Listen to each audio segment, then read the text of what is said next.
I'm gonna show you how to make the most delicious pork belly burnt ends, and it's everything you want in barbecue because it's sweet, it's juicy, and super tender. Big thanks to Kamado Joe for sponsoring this episode. And to do that, we need to fire up the barbecue. I'm gonna put in some charcoal, put a couple of fire starters in, light them up, open up the bottom vent all the way, and once the charcoal is lit, I'm gonna add a chunk of PITMASTERX smoke wood, put the heat deflectors in, the grill grates in, close the lid, set the bottom vent open so you can still fit in one finger, open up the top vent with 1.5 stripe, and let the barbecue come up to temperature. With the barbecue setup, it's time to look at the pork belly.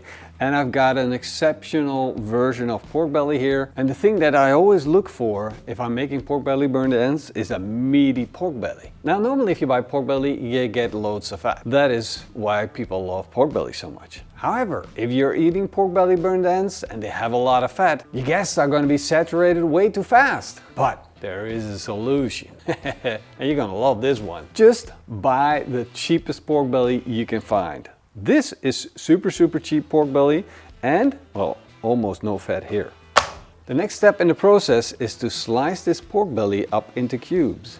I need the squares to be really nice and big like this. Because once you start barbecuing these, they will lose a lot of moisture and the fat will render down, making them juicy, but they end up bite-sized. They'll shrink about half of the size that they currently are, and you gotta take that into consideration. So this one, for instance, is a little bit small. It's going to be small in the end. If you get half this size, well, you might feel cheated out on. Time to season the pork belly.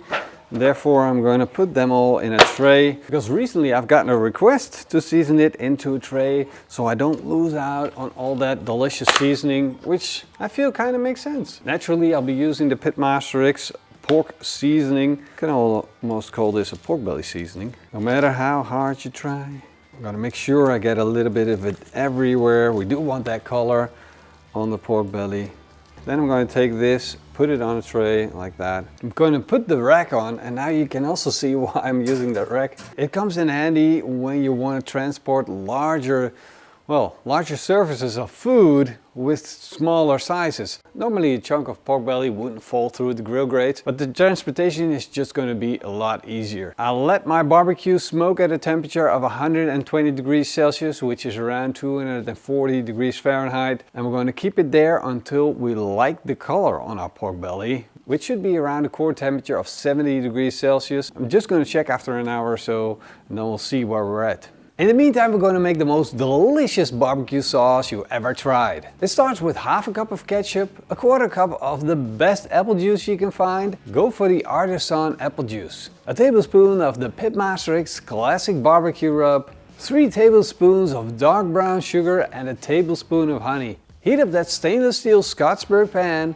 until you have syrupy bubbles throughout the barbecue sauce. I like to store my barbecue sauce in a glass jar like this, so if I have some left over, I can stick it in the fridge. The pork belly burnt ends have been smoking for an hour and a half, and now they look like this. Look at these beauties. They picked up enough smoke color, they got a little bit of crunchy bark on the outside, and that is the burned end that we're looking for. Normally I would go for a lighter color, but with burned ends you really want that crisp to eventually shine through a little bit. So it's time to take them off, and I'm going to put them in an aluminum tray. You can also just put them in aluminum foil if you want to. And on top of that, I'm going to put a little bit of apple juice to steam them, a little bit of our just made barbecue sauce. Make sure you save some for later. Seal that off with some aluminum foil, and then it goes onto the barbecue. I'm going to close the lid and I'm going to let it continue to cook until it's almost fall apart tender. And the almost is important because we just want it to stick together, but if you squeeze it, it should fall apart under the pressure of your fingers.